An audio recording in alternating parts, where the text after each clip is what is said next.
Hi everybody, how are you all doing? I hope this video finds you all well. This is a quick video today that I want to do to support a family in America, in Texas, America. I want to help share their story about their beautiful companion pet called Gunner, who is a Labrador mix and was nearly 13 years old. Now the owners were John Gilcrease and his wife Courtney. They had 4 children in the ages of 3 to 9, so this is a very sad and very tragic story.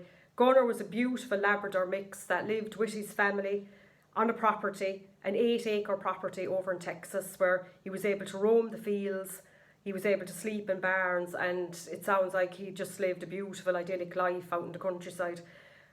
What happened, Gunner, is he went missing on a Tuesday, and his owner John Gilcrease was searching all day and night for this beautiful dog.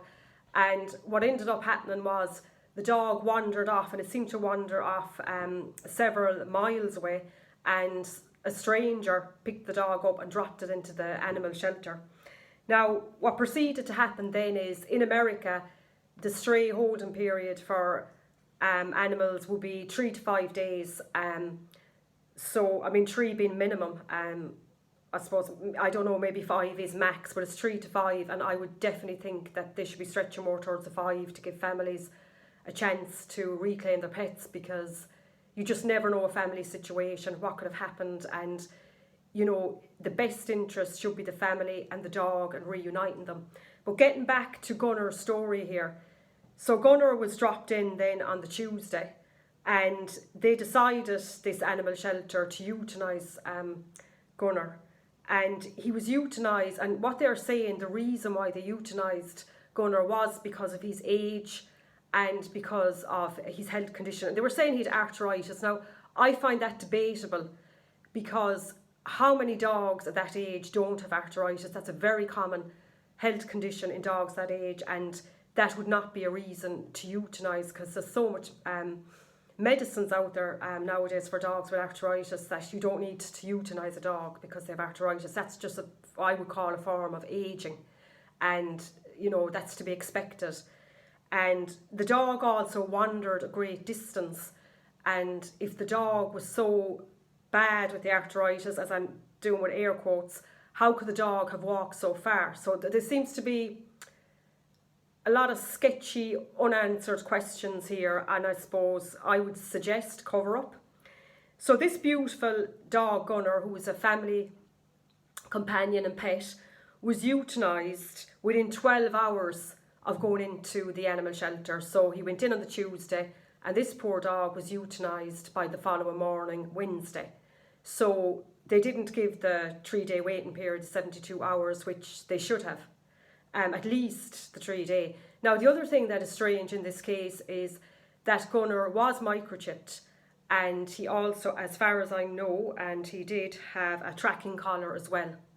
Now, there's an awful lot of discrepancies about this story, because seemingly posts did go up on Facebook on their site of the dog, and you could see that the tracking collar was on the dog, and then these photos have been removed as well. So all of this is very questionable behaviour. But I don't want to take away, I suppose, from the main thing here, is that this poor dog being euthanised, and the questions I suppose that need to be asked is, why were the family not notified, being that the dog was microchipped and the tracking collar, and why was the dog euthanised in such a short period of time? Now, they're arguing, as I said, that the dog old age, that's not fair, and that's discrimination to, we'll say, old age animals. And also, I suppose, the arthritis, well, that's not good enough either, because you know, a lot of animals have arthritis, and that's not a good enough excuse to euthanise.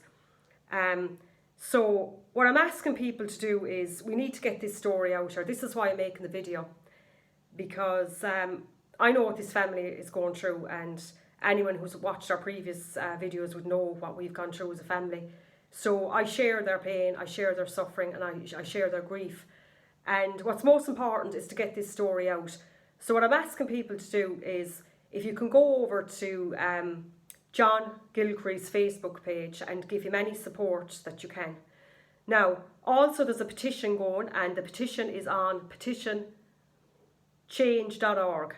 And the name of it is Demand an Investigation into the Unfair Euthanisation Practices at Linda McNatt Animal Care and Adoption Centre, and the petition is by Courtney Gilcrease. So if you could get over there, sign that petition, share that petition, share their story, get it out there as much as you can, because as we're always saying, these animals have no voice, we are their voice, okay? They don't have a voice. So if we want change, we are the change. You know, we can't expect change in animal welfare or veterinary practices, animal cruelty, unless we be the change, because animals have no voice. They can't change things. We are the people that have the voice for them.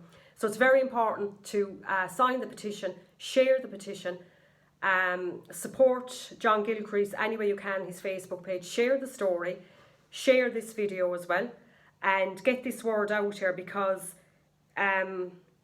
it's a very sad and tragic story, you know, and my heart does go out to them. There's 4 very young children here as well. This would be their family pet, this would be their companion, and I'm sure they're going to be absolutely devastated as to where is their beloved dog Gunnar and why he's not coming home. And it's very hard for parents to, you know, to break that news to kids, and especially when it shouldn't even have happened, you know. The dog had a collar, the tracking collar, the dog was microchipped, and they also done it, we'll say, before the 72 hours. So I'm just asking people, get behind this family, and so that they can get justice, and use the hashtag Justice for Gunnar just to get it around and to get it viral. Also, I just want to say as well, my previous video that I made for Justice for Chai, if people could continue to share that as well. That's another horrific story of a beautiful dog euthanised by heart-stick euthanasia, which is the most barbaric, inhumane form of euthanasia that you can do in an animal. And it's very important as well that Chai didn't have a voice at all, because Chai was dropped in by his owners to the shelter. So a dog like that has absolutely no voice. So just keep sharing that video as well. And I also just want to say as well, if you can get on another Facebook page, is John Prendergast. John Prendergast was the man that shared our story. Why I make these videos and why I have a channel is because of our own story, of our own beautiful German Shepherd Lexi. And we continue to fight for Lexi, and we continue to fight for justice for Lexi. But to go over to his page, show him support, and if you type in, you can type it in, I suppose, on Google, or you can type it in on Facebook, John Prendergast intracardiac euthanasia, and our video and story comes up. And I think that's all. I'm just trying to think, is there anything else I have to say on this? I suppose the most important thing is getting justice for this family. And the only way that we can get justice for this family is getting the story out. So it's very important that any people that are watching this video today, please, please, please share the video, share their petition, sign their petition, go on to the Facebook page, John Gilcrease, and get the story out there. Do it for this beautiful dog Gunnar, and there's lovely pictures of Gunnar up on on John Gilcrease's Facebook page. Beautiful dog, innocent animal, and I just find the whole story very sad. And as I said, I can relate to the suffering that they're going through and the pain that they're going through, because we went through it as well. And as I said, I'm just doing this video to raise awareness and get their story out there and to help. So don't hide behind the phones and the computers, you know, be proactive and share, because that's the only way that we're going to get stories out there. I mean, I would say go make your own videos, you know, and all the power to people that go out and make the videos. You know, as I said before, it's not easy. It's not easy putting yourself out there or putting yourself, you know, in front of a camera or a phone. But at the end of the day, the only way we can get justice for these animals is we have to speak out, and we have to use our voices, because these animals, they don't have a voice. And if we don't use our voice, this just continues to go on and on and on and on. So it's very important to be proactive. So if you are watching this video today and you are an animal lover, don't just watch the video and scroll on. Just please share the video, share the petition, sign the petition, go over, as I said, onto John Gilcrease's page and give him any support that you can. And just, as I say, share, because that's the only way that these stories get out there, and it's the only way that we can hope to have any form of change, is awareness, is raising awareness and giving a voice to the voiceless. So thank you very much. Don't forget to like the video, subscribe and share. Okay, thanks, bye.